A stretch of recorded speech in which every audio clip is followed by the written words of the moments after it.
Hey everybody, I'm Jessica DiRuzza from Trust Psyche, and I want to come on here today and have some fun with you. I'm feeling really inspired after my sessions today with my clients, and just wanted to bring into this channel what I've been really interested in talking about today, and yeah, what just kind of inspired me and fascinated me in my work today. I just want to make sure that I have a good angle here. I think so. All right, rock and roll. So, um, today's topic is the sun transiting through your houses, or what I'm calling um, your annual house season. So, we know that there are 12 seasons in the zodiac, right? So, currently, right now, we're in the season of Aquarius. We just came out of the season of Capricorn. And then after Aquarius season, we'll move into Pisces season, right? The zodiac seasons are a collective or universal experience, right? So when it's Aquarius season for all of us here together. Well, the same thing occurs for house seasons, except that the house season is personally tailored to you and every individual based on where your rising is and the degree of that rising, and then the houses that come out of that point of the ascendant. So every year on the exact same day, the sun will enter into each of your houses. And depending on the latitude that you live on, that's roughly more or less for 30 days. So I'm going to give some examples of that and talk you through what it means to have an annual house system. So I just want to start with this example of, let's say that your IC, the bottom of your chart, is in the early degrees of Aquarius. We know that right now on January 25th, 2023, that the sun is in the early degrees of Aquarius. So right now, today, the sun is at 5 degrees Aquarius. Let's say your IC is at 5 degrees Aquarius. That means that on every year on this day of January 25th, the sun moves from your third house into your fourth house, crosses your IC, and illuminates the fourth house, right? That principle or that quality of the sun that brings illumination, right? It brings the bright light of day. And what does light allow for us? It allows for us to see, right? Light gives us the ability to see, to perceive. It brings sight, it brings vision, it also brings consciousness, right? When we're able to see something, we have the opportunity to become aware of it or to become conscious of it. So the sun, when it enters into your house, illuminates and brings light and attention and awareness to that house. So if your IC is at 5 degrees Aquarius, that means today on January 25th, the sun enters into that fourth house every year at this time, and for approximately 1 month stays in your fourth house. And you can look at your house and you can actually map this out. And I actually encourage each of you to do that, to pull up your birth chart, to start with the ascendant and map out what day the sun begins to conjoin your ascendant, and then what day does that end and it moves into the second house, and go all the way around the zodiac, go all the way around the house system and map that out, because it's the exact same day for you every single year. So what does that mean? That means that we have annual house systems that are personalized to us. And I'm going to stay here with this idea of the fourth house. So, if the sun is in your fourth house right now, that means that this time period is about you tending to all fourth house materials, the realm or the domain of the fourth house, which is everything that has to do with home, family, your inner life, your inner world, right? Has to do with tending to your roots, tending to the hearth, to the hearth, to the home. It has so much about bringing energy and vitality and conscious awareness and sight and vision through illumination to the domain of your fourth. And that means for roughly this month, that is where the sun is activating and bringing to life through the sun's life force, through its rays of light into that area of your life. every year at this time. And so we can begin to sink deeper into our own personal rhythm through our houses of when the sun goes through them, because the sun activates, right? It activates, it catalyzes, it has a fiery yang energy to it. It brings movement, it brings dynamism, right? But it does throw through the illumination of what it is that we need to see. And when we see something, it gives us the possibility to take action, right? To tend to it. And the sun loves action, right? It's like, think about what happens on the most beautiful sunny days, right? What do you want to do? What do most people want to do? They want to go and enjoy the sunshine. They want to go and enjoy that weather, right? They want to go out and have that beautiful, gorgeous sunny day. Well, when the sun enters into each of your houses on the same day each year, it's like that moment of ritualizing that sunny day for that domain in your life. So I'll give an example in my own birth chart, which is I'm Pisces rising, and the exact degree of my rising is 13. So that means that I can go to Pisces season and see what day every year the sun begins to activate my first house, right? And I go and I see, oh, look, the sun enters 13 degrees Pisces on March 3rd. That means every year on March 3rd, the sun conjuncts my ascendant, and it's the initiation and beginning of entering into the domain of my first house, right? This feels very important to me because what it does is it shows us that we have our own personal cyclical rhythms with our house systems and the activity and enlightenment and awareness that comes into that domain. So when the sun enters into your second house, right, that would be a time period of deep tending to self value, self pleasure, self worth. The second house is about value, right? Embodied value, physical value. It's discs, it's earth, it's Taurus, and so when the sun enters into that domain, because the sun is also the self, it's you, it's your identity, it's that principle of, hey, this is a time period of really tending to your desires and what brings you joy, what brings you pleasure, how you value yourself. And for approximately this month, every year, we want to engage that energy. There's naturally just going to be occurring events that invite you into deeper levels of pleasure and desire. Maybe it's a time period where you really want to get into the garden. Maybe it's a time period where you really want to get into adornment and your physical appearance. Or maybe it's really a time period where you want to go shopping for beautiful garments. Or maybe it's a time period where you want to host um, parties where you have a dinner party, right? Because Taurus is the principle of hosting pleasure, but doing so through food and wine and drinks and elixirs, and music, right? And creating a beautiful vignette. You can think of each house as like a vignette. So you can ask yourself, what vignette does your second house want to create when the sun goes to bring and infuse its life force energy there? Maybe that's a time period where annually you celebrate by hosting a dinner party and inviting all of your friends and all of your beloveds to come and enjoy in the pleasures and elixirs in life. Just like maybe how you would celebrate your birthday each year, or you would celebrate New Year's every year, or celebrate Christmas or Hanukkah, right? It's like you can have your own personal celebrations when that domain of your house is lit up through the sun. Some kind of way to annually ritualize the sun infusing and opening and activating that part of your chart. Okay, let's move into another domain. Let's go into the 10th house. So every year at the same day, the sun will enter into your 10th house. It'll go from your ninth into your 10th, cross over your midheaven. What's the 10th house? The 10th house is the place of career. It's the place of vocation.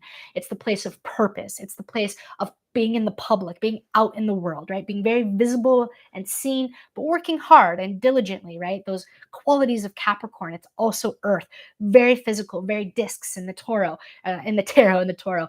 And it's like, okay, that's an amazing time to really tend to your career. There's going to be more energy from the sun. There's going to be more archetypal life force energy available for you to get clarity, right? The sun brings clarity, brings sight around your career, around your work. It's a great time to take steps to further your work in the world or further the projects that you're doing, right? But Capricorn in the 10th house is also about to go into Aquarius. So it has a lot to do with community and it has a lot to do with personal cultivation through self possession and self knowledge and awareness of who you are and what your role is. So that when the sun moves into the 11th house, right? It's a time period of knowing who you are as an individual and what you uniquely and creatively bring to the what? The community, to your communities, right? Aquarius is about the individual within the community. And the more we have that self knowing and that embodiment of self as a creative individual, the more we're able to give into our role in community. And so the 11th house is a time period where we gather with community, we gather with friends. When the sun enters into that place for you, it's a time period of going into community where you're going to be more supported to be seen there and to shine there, right? The sun is how we shine, it's how we get seen, right? So these are just some examples of the ways that we can play and co-create and participate and ritualize the sun entering into our different houses at each time each year. I love mapping out our own personal cycles, right? So you start here at the beginning of 2023 and you go, you know what? I'm going to map out this year what day the sun enters into each one of my houses. And I'm going to become more aware, more conscious. This is what the sun wants, right? It wants us to become more conscious, more aware of this personal annual house season for me. And then maybe I'll even take it a step further and dream into or feel into how could I do something really cool during this time to invoke and to embody and to honor this house system. Maybe when the sun enters into your third house, it's a time period where you're going to really step more into communication, right? Maybe it's a time period where you're going to challenge yourself to speak. Maybe it's a time period where you're going to really go in and you're going to decide to go on into a writing retreat, or you're going to finally write that poem, or you're going to finally begin that article. It's like some way to honor the third house of communication. Maybe it's a time period where you're going to tend to your siblings, right? Or your peer group.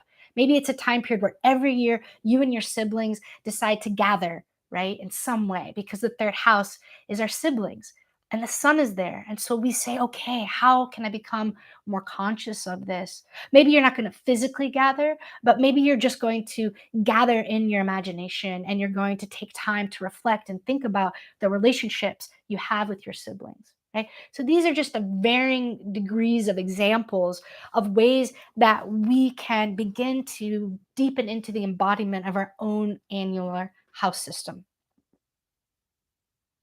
Every house is a host. It's a host for an experience of life.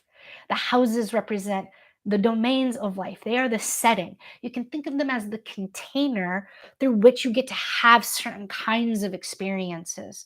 For example, the 12th house. The 12th house is the host of going into retreat. It's going to that mountain top, going into that studio to do what? To dream, to imagine, to open to states of flow, to open to the stream of consciousness through creativity, through writing or composing or creating in some way. I was talking with a client today about her 12th house and what it means to live into that 12th house for her with her North Node there. And she was like, I'm finally at the place where I'm giving myself permission to go into my studio, to close out the world, and to just be with whatever it is that wants to come through me. And I find that I'm doing astrology and I find that I'm doing psychology and I'm listening to lectures, but I'm also composing, I'm also writing, right? There's something hermetic about the 12th house. And there's a certain pleasure that we get from solitude, and there's a certain capacity and availability of experience that can only happen when we go into that container of solitude to create. Every single house has a story to tell about its container, about the possibilities of what can happen within that realm, right? It's a sacred container that we enter into. And so we can look at your birth chart and we can entertain the idea of each house being a host, holding space for whatever planets are in that house for you. Okay. So, for example, for me, I have Saturn in Sagittarius in my ninth house, close to my midheaven, Sagittarius midheaven. So, the ninth house is hosting Saturn for me this life, right? That means that Saturn is being invited and called into the ninth house to live as fully, as widely, as deeply as it can. Saturn in the ninth is the invitation to teach, right? It's the aspect of the teacher, right? It's the invitation into sharing knowledge and wisdom in the realm of metaphysics and esotericism, of spirituality and religion, right? To really claim and become self possessed through a certain um, deep experience and the authority and the wisdom and the mastery that can come from living fully into the ninth house in a Saturn way, right? Pursuing higher education, being devoted to learning every day, diligently, rigorously, with ethics and care and moral compass, right? Into the arts of astrology, right? Spirituality. Saturn in the ninth house is saying, hey Saturn, this is an opportunity for you to really get to experience what it's like to live within my domain. I will host you, I will hold you. um, so we can also apply what I'm saying here to your birth chart. And we, of course, um, I have another video on the sun through the houses in the chart. Let's go back to the second house here. If you're born with the sun in the second house, that means that this lifetime is about you getting to really experience what does it mean to value yourself so deeply that you choose what you want and what feels good to you before all else, and the possibility of what can blossom and flower from that place of inhabiting your desire at that depth, right? Your entire life is about a solar journey of living into that physical earthly embodiment of your desire and of your pleasure that can only come when we have self-worth, which is a claiming of self and an owning of self-respect. If we have planets in the eighth house, we see that our great power is there in that domain. That is the house of power. But often it's a journey of going through experiences again and again of power over or power under versus power with. And so we get into these power struggles, right? Where we give our power away, our power has been taken from us, and that whole dance, right? Where we get smaller, we get big.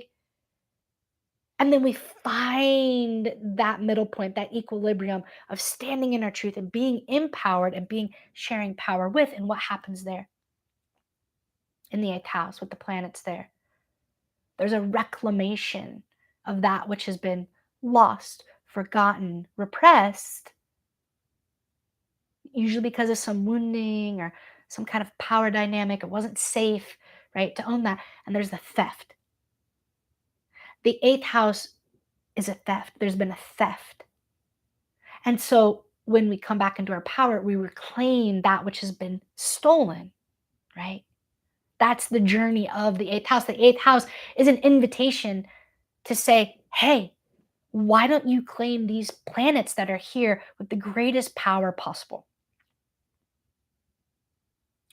But in order to do that, there is a death rebirth process that one must go through. There is a shedding and a losing, a dying that has to take place in order to get to that new place, that new center, and move into the next octave through the Ouroboros of the rebirth, of saying, I'm willing to die so deeply into this placement that I go fully into the unknown to see what is there and discover through the mystery of the dark night what I can find. That's what the eighth house invites us and holds space for us to do. When the sun is at the bottom of the chart, whether it's in the birth chart or by transit, I would call that the midnight sun, right? The oil that burns in the midnight hour. So when the sun goes down into the bottom of our chart by transit in the third into the fourth, that is the time of year where you're entering into your midnight sun, the dark night, right? The witching hours. The bottom of the chart are the witching hours, right? It is meant for those who are willing to stay up through the dark night, under the stars, under the sky, under the moon, and find their way into the magic and the mystery that only can exist at midnight and 1 and 2 and 3, right? That magic and mystery and mischief that happens there. That time of year is a time of year where it could be really powerful for you to stay up through the night at your time when the sun by transit goes into your witching midnight hours, to see what you can discover there that could only happen within the domain of the IC, coming deeply in touch through ceremony and ritual with the ancestors, right? The messages and the guidance and the support from the ancestors, because when the sun goes over your IC, the bottom of your chart, that is what it's about. It's about the midnight hour. It's the same light that shines at dawn, that shines at high noon, that shines at dusk, that also shines at the midnight hour. It's an invitation to live and stay awake through the dark night. Whereas when the sun gets to your descendant and moves from your sixth house to your seventh house, it's this profound emergence from the bottom half of the chart, right? Into that time of year where you're moving into relationship. So when the sun goes from your sixth house to your seventh house, which happens at the same day every year, right? It's this coming out of an entire 6 months where the sun has been in the bottom half of your chart in the nighttime. And so, what are you doing when you move into the seventh house? You're moving into the day. You're moving into the point of dusk, right? It's the evening time, but you're moving into the day. You're moving from dark to light, from day to night. And how do we do that? Well, astrologically, we do that, it seems, because the seventh house is about relationship, that the way we move from the night to the day is through relationship. So the sun goes from the sixth to the seventh, and it's, hey, it's this time of year for you to really step more fully into partnership, into marriage, into any forms of partnership, into relationship, and also being more open and receptive to the energy that you receive from the other, from the outside world. The descendant is the energy that we bring in from the outside into us. It's also the people and the characters and the figures in our life that show up to deliver some kind of archetypal energy. So, whatever sign you have on your descendant, right? In my case, it's Virgo, that time every year right around September 1st for me. It's about me moving into greater relationship and being open to all the Virgoian energies. The sun is highlighting the seventh house, which for me starts with Virgo. And so what happens? More Virgos show up in my life.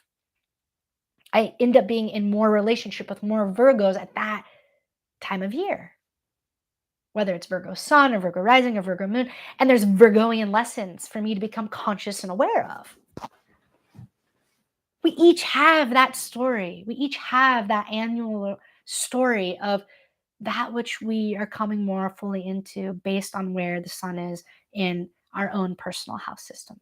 And I just think that that's exciting, and I delight in that, and I think that's a really fun thing to play with. So I invite you this year to play with that, to go, hey, what day does the sun conjunct my ascendant? When does it go into the second, third, fourth, fifth, and all the way around, and map that out and have that on your calendar and know that is your own personal annular house system.